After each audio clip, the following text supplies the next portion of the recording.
Hello folks, today we're playing Intelligent Design, an Evolutionary Sandbox. We played this game a long time ago when it was in alpha, now it's coming to Steam, so we're going to have a good old go. Well, I say that, what we're going to do is have a bit of just like a play for 20 minutes. I've already started, got quite a good thing going on here, and I thought because this game is a very, very slow, thoughtful game, which you have to investigate yourself and try and work out yourself for all the bizarre clues it gives you, that I won't try to like over-explain anything. I'm just going to have a bit of a play around and see what's happening. So far all I've done really is kind of follow the tutorial type stuff of planting a lot of plants. And by the looks of it, my plants that I've already grown are sporing all over the shop. There they go, little green spory thing, and there's a new plant already on the way.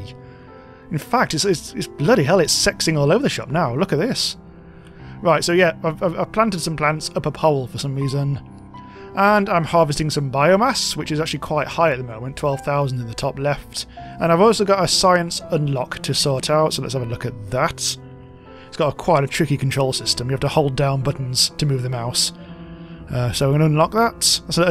And okay, now what do I have to do? I have to go to genetics, and now I can start changing genes and stuff. So let's go slightly further away from all this nonsense into a nice virgin territory. Although for some reason, actually, a spore has made it all over here. I didn't plant that. Huh. All right. So let's see what we can actually do here. Create custom plants. I don't do that just yet. So I can change the gene. I can actually either make them like really tall or really short. I can make them really long-lived. Let's put that up. An absorption rate. That's a new one that I've unlocked. Ah. So this game is about tinkering and slow processes, and also working together with other players to like try and work out what the hell is going on. Hence why I'm just going to have a quick go and see what see what I can actually do. Oh, hang on. Yeah, I'm a bit too far away from this. In fact, what I should do is I should build another radar. Let's do that, because I think I've got loads of cash, or the game's equivalent. So if we go over here, let's build a radar, which is actually...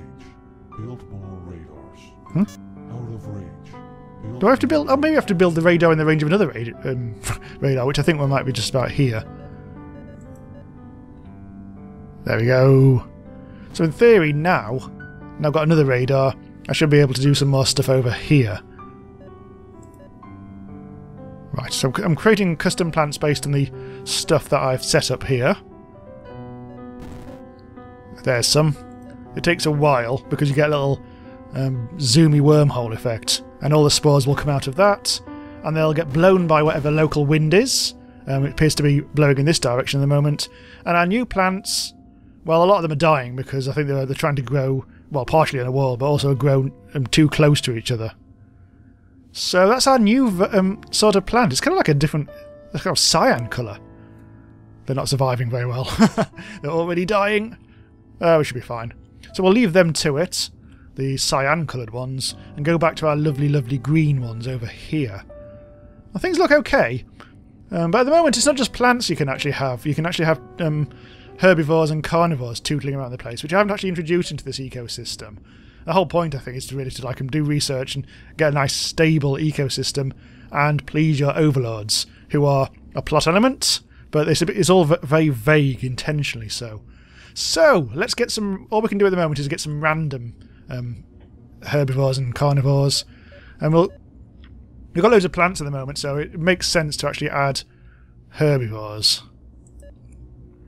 So when actually I'm clicking random herbivores, it does actually spawn it directly above wherever this cursor is. So it's slightly counterintuitive at first.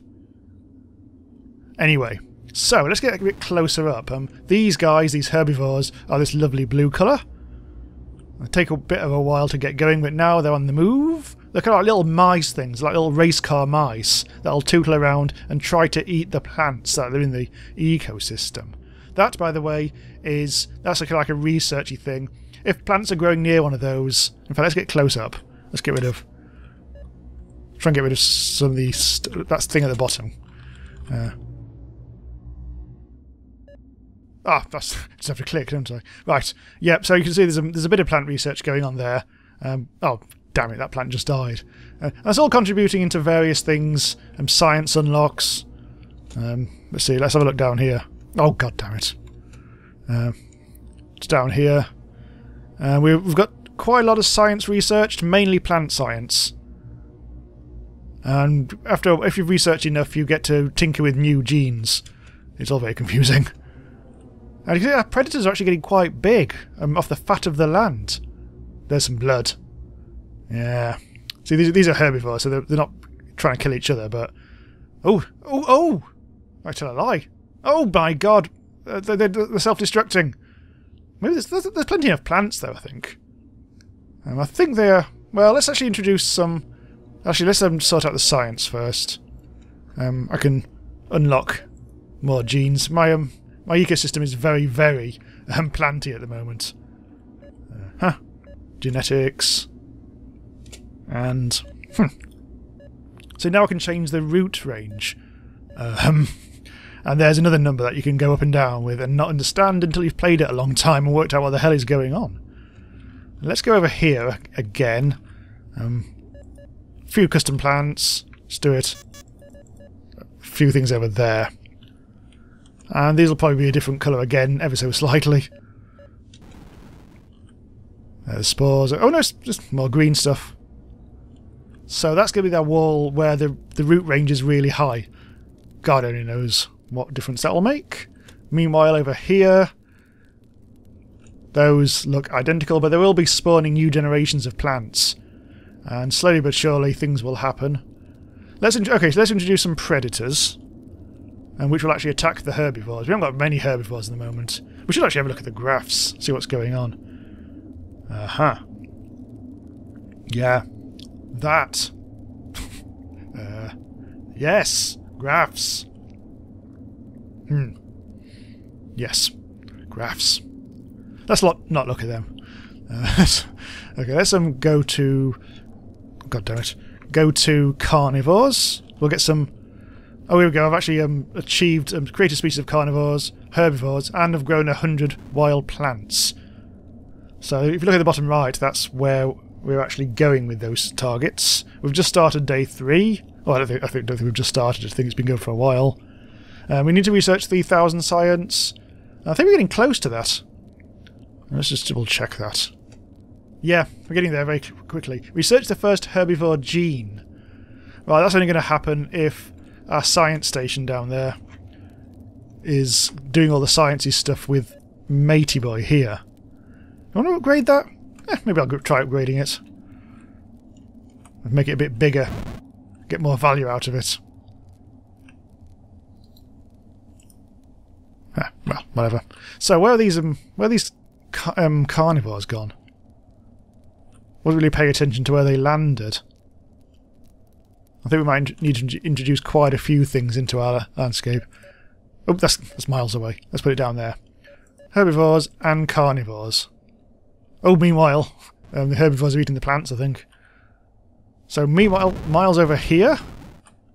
Also some there. Actually, let's have a look at these.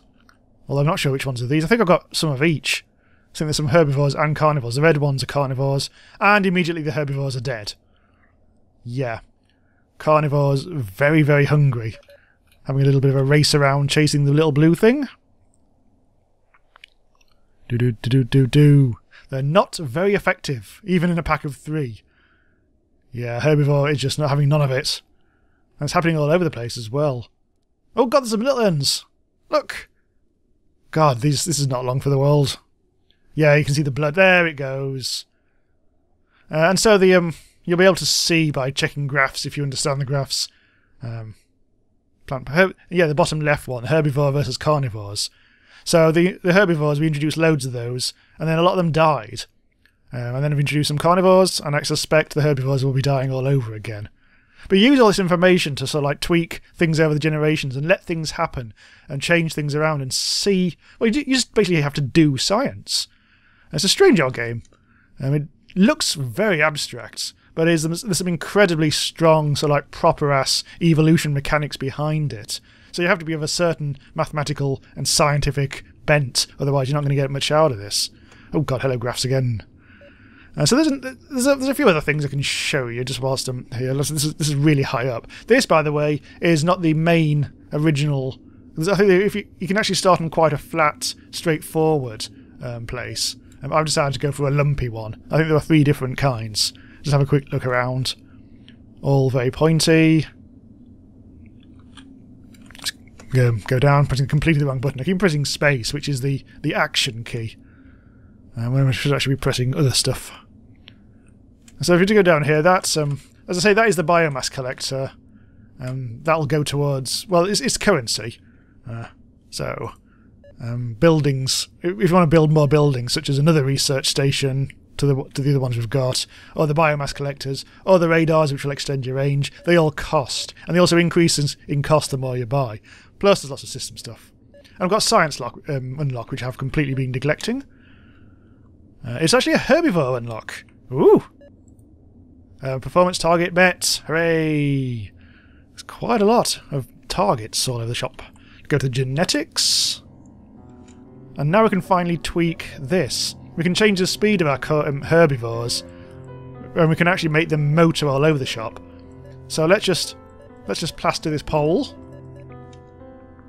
with new life. And let's have a look. All our new mates, once they come out of their little eggs, will probably be really fast. They're all different colours. Oh, so maybe it isn't like a red versus blue thing. Of carnivores versus herbivores. Oh, look at this! Right, so these are absolutely motoring through everything. They're currently eating all my plants. So maybe I've introduced too many things. Maybe too many herbivores. And now they're going to actually destroy the landscape. So it is all about minor tweaks rather than chaos, like what I like to do. Oh, my poor plants.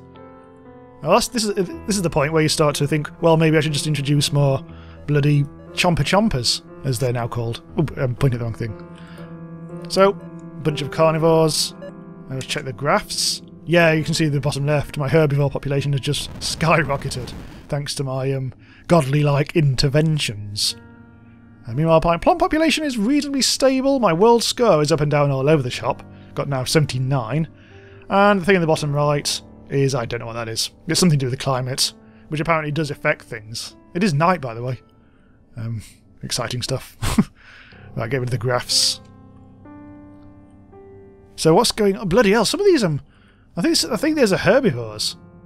Oh, so the carnivores. Yeah, they're actually getting quite large. They're getting fat off the bloody herbivores. Plants still reasonably surviving, although they're not going to be able to get the ones that are way up in the air. Maybe it's a good idea to start planting things way up in the air. There doesn't seem to be much. Let's actually add to the. Let's go to the genetics thing, and I don't know what root range does. Life expectancy. Well, doesn't necessarily need to be old age, but go on then. Well, let's replant the place. Bloody hell! Black hole of doom. Well, also life, but whatevs. And all the bloody plants come tumbling down from the sky. So, considering at the very start of this video we were all kind of like very sedate and it was just like a big greenhouse, suddenly it's all aggressive and killer and everyone's dying, there's blood everywhere. Just like every other game. Hooray! Let's have a bit of a look what's going on. Biomass is still shooting up. I think your collectors really need to... they're not really, are they? The collectors need to be near plants and possibly also animals, I'm not 100% sure. I've only got 3 collectors. So they're not really that as I said, they're not really close to the plants, but so if I was really sensible. Where did all those plants go? Huh. I don't think they've really got established. Possibly because they got 8. They got 8. So my more performance targets in the bottom right. 10 herbivores born in the wild. So that means the herbivores need to bang. I'm not quite sure how they go about doing that. Research 1,000 herbivore science. I've currently got 197. That's not great. And also research 20,000 science in general. The herbivores are actually going after my lovely plants there now. In fact, look. Our plant situation is getting a rather desperate... Oh my god, look at this.